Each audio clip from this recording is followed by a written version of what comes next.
Hey Redeemer, I wanted to give you an update from our Elders Retreat, especially in how we're thinking about bringing on a new pastor on our staff and how that pastor would work with Don and myself on staff as well as with the other elders.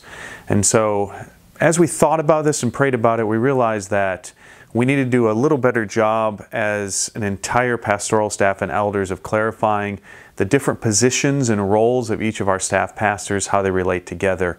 And so coming out of our discussion, we've decided to adjust slightly what I do, what Don does, as well as the titles we have, just to better serve the church and better serve the oncoming pastor and understanding how his role fits with the other pastors on staff.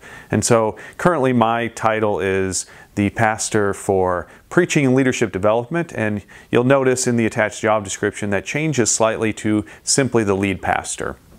That is intended to better capture what I actually do as one of the pastors. I lead the elders, I lead the staff.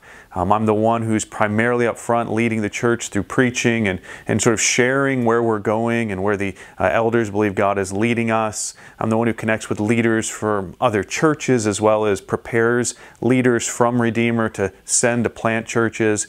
And so as we considered the role I have and how I work together with the other pastors and elders, it seemed wise to simplify it and simply call my role the lead pastor. Don's current title is the pastor for teaching and discipleship, and that's been simplified simply to discipleship pastor. So Don focuses each week on how better to equip disciples as well as how to foster an atmosphere in our church of discipleship through our community groups, discipleship groups, men's and women's ministries. And so we simplified Don's title just as a way to bring greater clarity to the role he functions. So we did all of this to help us better identify what the oncoming pastor would need to do. And as we thought through that and talked through that, we decided to go with the term the executive pastor, because this pastoral role that we're going to hire someone to do is really intended to help us as a church execute in all of our ministries the vision and direction that God has given us. And so we've written a job description. We've attached all three job descriptions: the lead pastor role, discipleship pastor, and executive pastor. But we've written them to work together.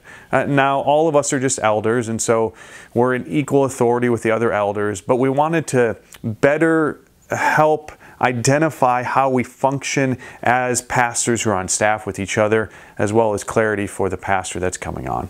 I hope this brings some clarity for you as you think about it and pray for God's leading us to the right man to serve in that role.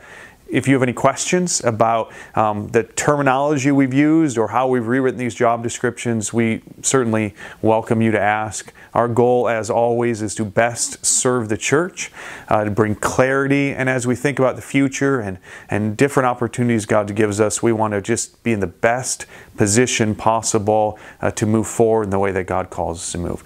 So be praying for us as elders, as we identify the man God would have us serve in this role, and as we introduce him to you. We hope to do that in the next few weeks. We're still praying about it, still trying to figure that out, but we're excited that God is preparing us for a new season and that He's going to provide the right person to work with us as we move forward in the days ahead.